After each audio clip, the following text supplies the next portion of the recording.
morning. Our table is being built, as you see every week. The idea that to expand your table, we've talked the last 3 weeks, that it is rooted in the hospitality of God to us. A few weeks ago, we talked about you've been created to celebrate, created to go to the wedding feast of the Son. That's incredible. So every meal, I hope that that's been happening the last 3 weeks if you guys have been around. And Brian talked about it 2 weeks ago. Every meal is an opportunity to absolutely feast and take in what God has for us. That's the goodness of the Lord. That's what we just sang. So thank you, team, for doing that. But as we've talked about the last 3 weeks, kind of this idea of expanding our table, or the idea of kind of beginning to reach out to one another, is rooted actually in the very character of who God is. Hospitality is not an event. We've said this over and over. So I said it, Brian said it, Chris said it last week. Hospitality is an attitude. It's a mindset. It's a way of being. It's a lifestyle. Christine Pohl, who's a professor of Christian social ethics at Asbury Seminary, says this in her book, Living into Community. Communities in which hospitality is a vibrant practice tap into deep human longings to belong, to find a place to share one's gifts, and to be valued. Again, the idea of communities in which hospitality is a vibrant practice of Christianity or faith may not be a word that you guys use all that often. Most normal human beings don't just talk about life as a practice. You think a practice is getting ready to actually do something. So if you're not any good, you go back to practice.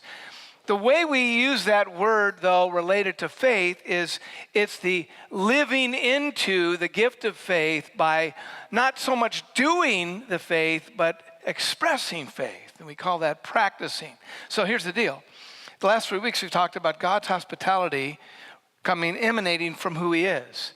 And so our opportunity is to live into that and to practice that hospitality, first by receiving it and then by handing it off to others. Well, a community in which hospitality is a vibrant practice, 3 things happen. 3 things happen out of it. Taps into deep human longings. To belong, to find a place to share, and to be valued. What does this practice look like in a church like St. Andrew's, for example? That's what we're going to explore this summer. What does it mean to actually have a vibrancy about our practice of hospitality, not only among ourselves, but in the world at large? Not limited to the neighborhood, but actually the entire nature of all of creation. What does that actually mean to look like? Well, we started with the old name tag thing. And the name tag thing, some of you may, in fact, I was talking to a couple last night. They were here, and we got chatting about this. They've got some friends that hate the name tag deal. Get me out of here. Don't have anybody know my name. So then, whatever, write an alternative name. Who's going to know? Notice alternative name, that's kind of a cultural joke. Sorry, that's funny if you read the news. Okay. But nonetheless, an alternative name, whatever you want to do, but we get to actually call each other by a name. And that's been kind of fun. So the exchange of the name tags today has been a really cool thing for people the last 3 services. We'll see what happens with us. But then the extended greeting deal. Some people, as Megan said, extroverts love it, introverts hate it. Everybody in the middle usually is kind of, ambivalent toward it. But it is been kind of fun, especially if you actually do engage in a conversation with somebody. 3 weeks ago, I engaged during this service with 3 young women over here, some of which are here today, and I'm not going to point them out. Very fun, very exciting to get to know them, and they weren't all that, into me, but I'm an old guy, attractive as they may be. But I also met at another service, one of the guys that go, I think, to the 9:30, maybe the 8 o'clock service. His name is Kurt, I said it right, Kurth, Kurt Krause. And I didn't realize he had written this book. He's talking about, he's an astronautical engineer. And I have to actually look at it because that's not 2 words that I actually put together on purpose very often, but astronomical. And as he's talking, it's like, yeah, I was involved in the space program, and here's my card if you want to know a little bit more about it. It's a 4-point font, so it's a little dinky font. And I had to get a little magnifying glass, went home into Gig Harbor, Washington, where I live, and I'm reading through it, and I'm going, hey, wrote a book. Oh, that's cool, interesting. So I go on Amazon, I order the book, and I got the book, and I started reading it, and I'm going, that is so cool. First of all, it's very interesting. And secondly, I got to meet a really great guy here at St. Andrews. I never would have probably even known about this unless we had the extended greeting. And that actually leads me, maybe you've seen this film. See if you remember this.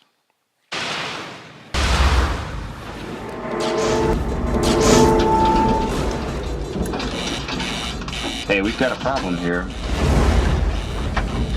What did you do? Nothing. I stirred the tanks. Whoa. Hey.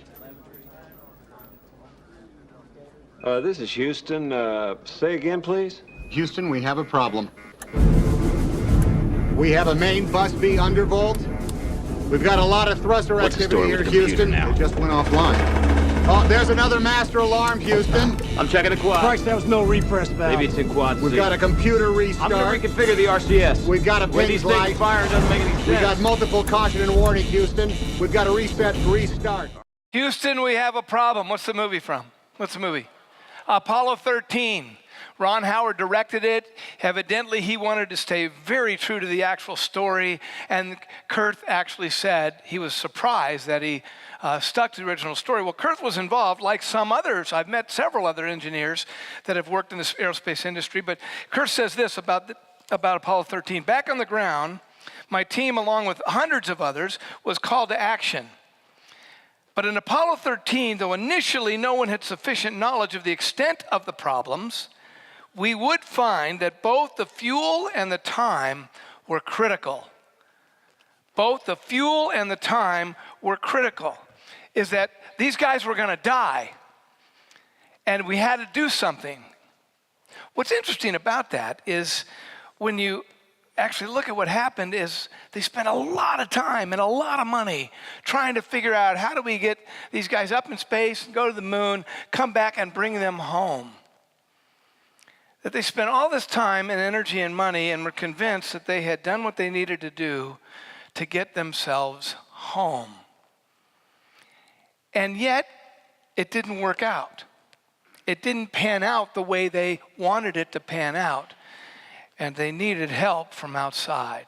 And that actually leads us to the scripture today. I'm going to be reading from John chapter 13. If you want to follow along in a pew Bible, if you brought one, if you have a phone, you can download the app. That's not even funny. That used to be a funny thing. Dang right, I already did 4 versions. Way to go. I'm going to invite you to stand at verse 10 if you're able and want to, but not now. Unless you want to now. I love 3 people went up and down. Sorry, oops, I didn't mean it, chap. It's okay, I absolve you. Do we do that in Presbyterian churches? You're cool, okay. But it's long, it's 17 verses, and it's okay. We're just going to kind of read it as it unfolds. And then when Jesus starts explaining what was going on, that's when I'll say, if you're able and want to, I invite you to stand so we can receive. Our body posture can allow us to receive maybe what God has for us today. John chapter 13, verse 1. And this is in the upper room. The night before he's killed, he's with his disciples. It was just before the Passover festival. Jesus knew that the hour had come for him to leave this world and go to the Father. Having loved his own who are in the world, he loved them to the end. The evening meal was in progress, and the devil had already prompted Judas, the son of Simon Iscariot, to betray Jesus. Jesus knew that the Father had put all things under his power, and that he had come from God and was returning to God. So he got up from the meal, took off his outer clothing, and wrapped a towel around his waist. After that, he poured water into a basin and began to wash his disciples' feet, drying them with the towel that was wrapped around him. He came to Simon Peter, who said to him, Lord, are you really going to wash my feet? You do not realize now what I'm doing, but Later, you will understand. No, no, no, you shall never wash my feet unless I wash you, Peter. You have no part with me. Oh, then, Lord, don't stop at my feet, but wash my hands and my head as well, if you're able. Stand and see what Jesus says to us this morning. Those who have had a bath need only to wash their feet. Their whole body's clean. And you are clean, though not every one of you, for he knew who was going to betray him, and that was why he said not everyone was clean. When he had finished washing their feet, he put on his clothes and returned to his place. Do you understand what I have just done for you? You call me teacher and Lord. And rightly so, for that is what I am. But now that I, your Lord and teacher, have washed your feet, you also should wash one another's feet. I have set you an example that you should do as I have done for you. Very truly, I tell you, no servant is greater than his master, nor is a messenger greater than the one who sent him. But now that you know these things, you will be blessed if you do them. This is the word of the Lord. Thanks be to God indeed. You may be seated. Those of you that are kind of new or new to me, that may sound weird, okay, when we say stuff like that. The thanks be to God may be a kind of an empty ritual. It's not really an empty ritual. I love this about St. Andrew's, is that as we gather together, it's not about the person that's up front having to say something. It's really about what God has said and is saying by his Spirit, that we get to gather around the campfire known as a little family, known as St. Andrew's, and we get to let God speak into our lives, to touch us, to change us, to transport us, to transform us. And that's why we say this is the word of the Lord. So as we go, this is kind of an interesting text because it's so familiar. Most of you know it well. Most of you, oh yeah, that's a foot washing deal. The chap's trying to talk about the foot washing. Yes, it is. But it's not rote, and it's not ordinary. It's profound. It's the very beginning, the grounding of those amazing chapters in John 13 to 17 at the end of Jesus' life, where he kind of pulls together everything he's done for 3 years with this motley group of people just like us called the disciples. And so it's right at the beginning, they had this meal, and the meal, it's in process. And as they're going through the meal, right off the bat, notice verse 2, the evening meal was in progress, and the devil had already prompted Judas, the son of Simon Iscariot, to betray Jesus. That's all it mentions about Judas in these 17 verses. It doesn't kind of lift up the devil and make a big deal about the devil. He says, the scripture says the devil prompted Judas. He whispered in his ear, and Judas was contemplating and maybe had already decided he was going to betray Jesus. Jesus knew this. It wasn't really about the devil. We're not going to talk about that someday. Perhaps we will, but it's really not even about Judas. So this may be an ordinary passage. You guys may be used to it, but have you ever really noticed this or thought about it? That even though that verse is there right at the beginning, the meal was in progress, the devil had prompted Judas to betray Jesus, and then it goes on. Did you notice this? Jesus knew Judas was going to betray him, and he washed his feet anyway. He washed his feet. And that gets us into what is the foot washing what's that about anyway? Well, at that time in history, and for a long time in history, people could only get anywhere by walking, and they would have kind of crummy shoes, little thin leather sandals, and even if they took a bath and were committed to their own version of personal hygiene, their feet were a big deal. They had to keep the feet clean. They had to keep the feet healthy. And so whenever they would gather, as often as they would be able to do this, and if they had the resources to do it, they would have someone wash the feet of the people who would come together for a meal. And it was such a menial job that they had so much disgust for, because not only because feet were gross, but because it was really the bottom rung of society that an a Jewish servant couldn't do it. You would never ask your Jewish servant to do it. You would get a Gentile, a non-Jew, an outsider, somebody that doesn't matter. They would have to do it. In fact, the word for servant is the same word for slave in Greek, doulos. The only people allowed to wash feet in this setting was a Gentile servant, or a woman, or a child. Isn't that interesting? That's the value they had at that time when Jesus arrived, in women and in children. They were literally pieces of property, and rather meaningless pieces of property. Jesus came to shatter that horrible understanding of who women and children are, but that's kind of the setting. So what Jesus did was so unbelievably radical in the middle of the meal. Now notice what drove him to do this. This is fascinating. Look at verse 3 and 4. Jesus knew the Father had put all things under his power. All things under his power. It kind of reminds you of the end of Matthew. Matthew 28. All power in heaven and earth has been given to me, Jesus said. So go and make disciples. So Jesus knew he had been given all the power, the status, the standing. And what did he do? Well, look at verse 4, the very first word. So. He knew he had all the power. So, what did he do? He took off his outer garment. The outer garment that exemplified power. The slave didn't have an outer garment. The slave wore a simple linen tunic. So under the outer garments of those in power were, at the very core, was this linen tunic that was the same as a slave, but then you put on the outer garments. We have done that ever since for all these years, and we have the outer garment of power. We have the outer garment of prestige. We got the outer garment of education, a great job, fulfilling life. We got all kind of outer garments, no matter how old we are, what we've gone through. We build a life around our outer garments. What did Jesus do? He took them off. And the disciples had to look at him going, this is crazy. What's going on? Why would you do this? Nobody would do this.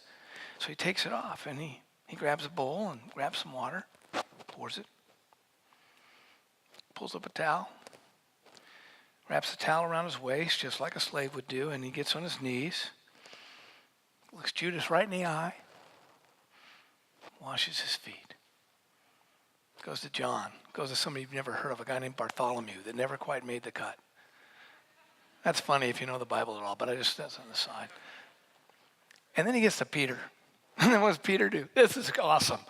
Peter kind of gets not mad, but exasperated. Peter's one of those guys, he had too much love for Jesus and too much recognition of his own stupidity to get really mad at Jesus. He wasn't arrogant by a long shot. He was passionate. Way to go, Peter. Love you. And so when in the Bible, all it says is no. And then you go, Chap, typical Chap, kind of saying no 3 times with a lot of woof. Well, that's because the Greek goes woof. It's said there a lot. He not only said no, he goes, no chance, no way, no, you're not going to do it. So Peter, as Jesus comes to him, he goes, seriously? You're going to wash my feet? You're going to take on the form of a slave and wash my feet? No, I'm not letting you do that. Stop it. Get out of here. And Jesus says that really kind of amazing thing. This is how Dale Bruner writes it. He used to be a professor at Whitworth, and he wrote this great commentary on John. He says this, Peter, if I can't wash you, then you can't have me. If you won't receive my hospitality, you can't be at the party. If you won't let me clean you, then there's no hope for you. And so what does Peter say?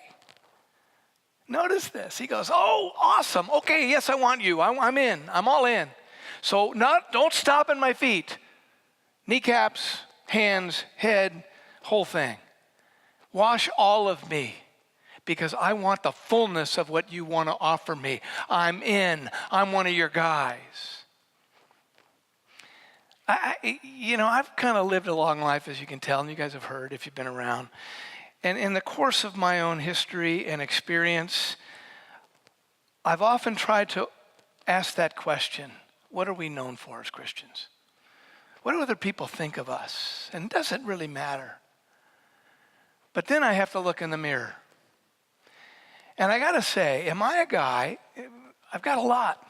I've had a lot of wonderful opportunities and been handed so much incredible stuff. But am I a guy that's known as a foot washer? Is that how people would think of me? Is that how people think of the church? That group of people, they take off the outer clothing and they wash feet. That's who that group of people, what a weird group of people. They just go and serve. I would say not. And if I'm really honest, as I think about this idea of expanding your table, for most of us, that may not be something that actually resonates.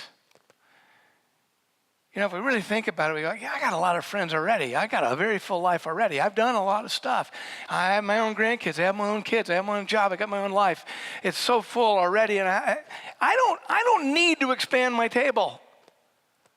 This is not something that fits for me. I didn't come to church so that I can be told I need to expand my table. My table's already expanded as far as I can handle it, and I don't need that. I don't need to do that. So here's Peter receiving the washing of his feet, and he said he completely missed it. Don't only wash my feet, wash all of me, because I am all in. I'm on your team. I want to have everything you have for me. So we sing and we pray and we come to church and we give money and we're engaged, and it's a wonderful way for us to reinforce our own sense of self-sufficiency. It's so easy for us to circle our wagons around our own desire for comfort. In fact, Christine Pohl's quote, I've thought about this a lot for myself: communities in which hospitality is a vibrant practice tap into deep human longings. I think that's true for some people who have no other way to tap into their deep human longings. But most of us, including me, you know what? I've spent a lifetime tapping into my own longings. I've figured out basically how to belong, how to use my gifts, and how to be valued. I work real hard at that stuff. So the idea of vibrancy in the practice of hospitality in order to tap into the human longings, my longings are kind of met. And so when I come to church, when I give my life to Jesus, when I sing the songs, it's still going, Lord, wash me, fill me up, let me love. This is so awesome. My Christianity becomes a reinforcement of my own tapping into my own deep longings. I'm flying through the sky like Apollo 13 until all of a sudden something happened and we hear, Houston, we got a problem. Because when we turn off Netflix and we finally have the phone run out of battery and we plug it in, put it aside, when the deal is signed, when the friends leave, if we slow our lives down enough, we're all still trying to fly through space, trying to get home. And if we really figured it out, we built a life to reinforce our ability to make sure we make it home. And so I don't really need to expand my table. And Jesus is saying to Peter, Peter, you don't get it yet. Do we get it? And then he proceeds to wash the feet of the disciples. Here's why that happened. There's a deeper reality that so many Christians, especially those of us who have actually achieved a level of success, have a hard time remembering or even seeing, and that's the point of John 13. In Mark chapter 8, verse 35, for whoever wants to save their life will lose it, Jesus says. But whoever loses their life for me and for the sake of the gospel will save it. In service, we find ourselves.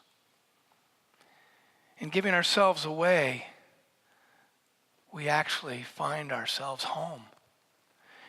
The gospel is not about receiving what God has for us, the gift of hospitality. The essence of expanding your table is getting on our knees and grabbing a towel and pouring into others. And that's when all of a sudden life begins to come together. It's when we look outside of ourselves, when we recognize life is not about letting Jesus wash me, but to actually do as he has done. The verse at the end, verse 17, if you do these things, you will be blessed. You will discover true life. And that's why we're spending so much time on this series. I know you guys are here because you want that so desperately, just like Peter. So many of you are all in. But it's so easy for us to be all in for us, for ourselves. And what Jesus is saying, no, it's the next step. The next step is to take up the towel and see what happens. So what does it mean for us to foot wash? I had this really very lame idea. I did, and I have some of those. Some of you have been around and you've noticed that with me, especially in the labs. You realize, oh, that's a lame idea. And I'm not just looking at you guys. It just happened to glance by you, but whatever. And okay, I had this lame idea that we're going to do a little foot washing deal up here. And I thought, that is so cool, man. We'll exemplify it. Well, different people wash a couple of feet just so you can see and picture what God has for us. And I was a little uncomfortable. It didn't seem to quite make sense. And so I'm talking to some of my friends like Stephen Good and Megan and Brian, and Sean and everybody else. And as we're talking about it, they're kind of reluctant. They're being nice to me because they sometimes do that. But they're not quite telling me it's a stupid idea, but you can kind of see it on their faces. Until I actually talked to my wife, Dee. If you haven't gotten to know her yet, she's not here this weekend. She's at home, but in Gig Harbor. But Dee kind of goes, when I told her about it, she looked at me and she goes, really? I go, yeah, it's going to be so cool. Here's what we're going to do. She goes, that is a stupid idea. Do not do it. And I went, you're right. Okay. Yes, a stupid idea. Because I had gone on actually, right after that, I went on the web to look at other churches and other people that practice, we're supposed to wash each other's feet. Jesus said wash feet, so let's wash feet. So this one guy who's a pastor of a huge church somewhere, and I saw the video of it, and he's wearing, he's dressed, properly and the whole thing. And he pulls up about a 14-year-old African-American kid, and it was in the height of after Ferguson, and he's going to show that we really care, so I'm going to care for African Americans. And he pulls this kid up. He's a white guy. He's old, between 30 and 90, okay? And not the kid. The kid's about 14. And he puts the kid in a chair, and he keeps on his jacket and, tie, suit. But he kind of gets there, and he doesn't really kneel. He kind of sits. And he pulls off his socks and shoes. He starts washing his feet. And then after, everybody's, oh, you can see it. The camera pans, and oh. And then the kid stands up and got a big smile on his face, and this guy just hugs him. And I went, that is horrible. That's beyond insulting. Now, I don't know anything, and I decided intentionally not to figure out if I knew the guy or if I had him in class, okay? But I didn't want to know the specifics, but I suspected he was attempting to use this symbol.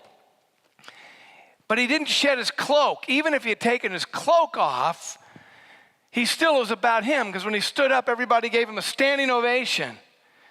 And by using his power to do this with this kid, he gained even more power in the process.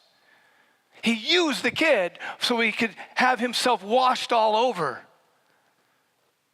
To wash the kid's feet was not the symbolic act of washing feet. To wash the kid's feet was to silently and quietly ask questions about him. And maybe he'd find out that he's in 8th grade, but he reads at a 3rd grade level. And maybe he says, twice a week, I'm going to sit with you for an hour, and I'm going to teach you how to read. Because that's what it would mean to wash the feet of that 14-year-old kid. Maybe he'd find out the kid has a single mom at home who can't feed him for a week, and he'd figure out, get some people to surround the family to say, you're not going to go hungry again, and your mom's not going to weep every night when she goes to bed, because we're going to wash your feet. We're going to take up the towel. But instead, he had a public spectacle, and that's what washing the feet was. I'm not saying that the symbolic act of washing feet is bad, but when any ritual does not actually demonstrate what is truly going on, the ritual is insulting. What does it mean for St. Andrews to take up the towel? What does it mean for you and me to take up the towel? 3 things. First, it means understanding what are the needs, where are the dirty feet of others. See, God's hospitality begins with him, emanates to us, washes our feet. Then we wash one another's feet, and then we wash the world's feet. So this begins with us, with each other. First, it means to observe, to listen, to watch, maybe to ask, what do you need? When you exchange name tags, maybe not just exchange name tags and say, here you go, what can I pray for you? Or do you need anything? But be careful. Because if you ask somebody what they need and they trust you enough to actually tell you, you're in trouble. Because then you got to step into the game. But that's where real life is found. Real life is not found in the receiving. Real life is found in the taking of the towel. So it first begins with observing, trying to figure out what are the needs of someone else? What is the way that I can come alongside and help them? How can I make their life better or easier because I have somehow taken up the towel? So that's step 1, is to observe and to know. Step 2 is to stand up from the table.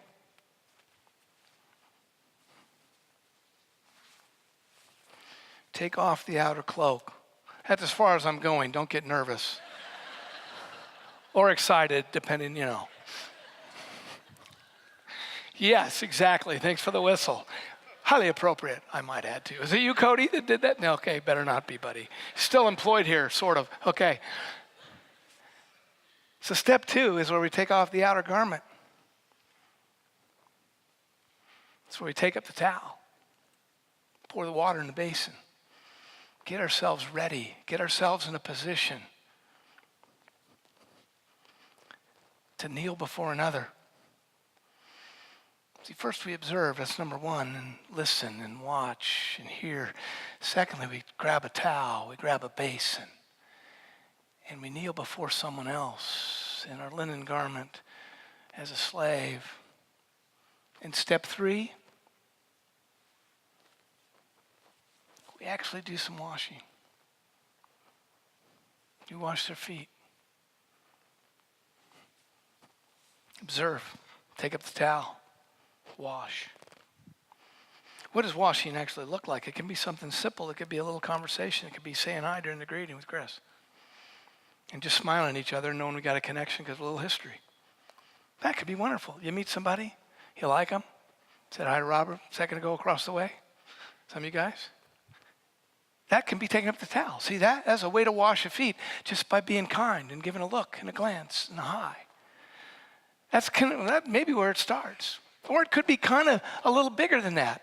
I've mentioned before, Dee's a therapist, marriage and family therapist. She uses horses. I've talked about that. But what she actually does is there's a 5-acre plot of land with a barn and a big arena on it that a firefighter we know, a young man and his wife and 2 little girls live on it. And they have no money to be able to fix up the barn, old barn, the arena. So Dee has basically taken it over and she's raised a little money. We got a little nonprofit that she's done. And so this is Dee, my wife. And so in the nonprofit, she's able to fix the barn up so the horses are okay. There's about 4 horses there. And every summer she does this for a lot of folks, either military bases near there with PTSD coming back from the wars, or a couple that can't seem to get along, or a kid with an eating disorder, or somebody who's deeply depressed, elderly, teenagers. She's got everybody in there, and they come into the arena because they can't break through in her private office. So they go in the arena and they have this experience with the horses, and it's fantastic. But in this particular case, the Northwest winters are tough, man, and it's just hammering this arena this year. And it's a big, beautiful piece of property, but it's a mess. And it really is no way for her to do her therapy, to do the work. So about a week ago, she was talking to one of her former clients who just falls in love with Dee like they all do. And she goes, how's it going? She goes, it's going okay. Well, how's the horse therapy thing? And Dee said, well, it's a little tough because the arena we got is great, but it just won't work. Why? And she told her. She goes, well, my husband actually is a contractor. He's got a lot of networks. What do you need? And Dee goes, no, it's a big deal. Tell me what you need. She goes, well, I need some really big tractors to come in and just kind of, she goes, okay, done. He's got them. He'll get them. What else you need? Well, we need new sand. Well, we'll get the sand. No, it's $4,000 for that arena. You can't do that. We got it, done. What else? Well, people. So yesterday, this is a week later, yesterday, big backhoes, a bunch of trucks, a bunch of people came and spent the entire day ripping out stuff, fixing the fences, going through it. The sand's going to be delivered Monday. And all these people, they just joined together, working hard for 12, 13 hours. I was here 5 o'clock service preaching. I will say that I felt God's call to be here preaching instead of actually doing the work. I'm the supportive backstop guy. Way to go, honey. Good job. Okay. That's what it means to take up the towel. Maybe some of you, maybe you live in the neighborhood and you go, I've found out that there's a bunch of kids that their families doesn't have enough food to eat and they're in the school district.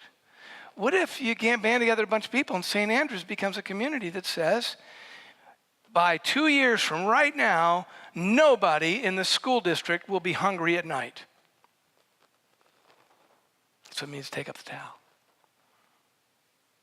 But it starts with us, and it starts simply. Husbands, here's what it means to love Christ. Take up the towel for your wife. Wives, take up their towel to your husband. Parents, this is the posture of hospitality with your kids. If you're rich, take up the towel with somebody who's poor. If you're powerful, take up the towel with somebody who's weak. If you're an employer, all the greatest business literature now recognizes that the posture of servanthood is the most powerful leadership dynamic that there is. And it's taken us a long time to figure out that in U.S. business. If you're a teacher, take up the towel with your students. If you're a student, take up the towel with your teachers or the kids that have nobody to go to lunch with. St. Andrews. You want to get home? The way to get home is to get on a knee. Take up a towel. Let's pray together.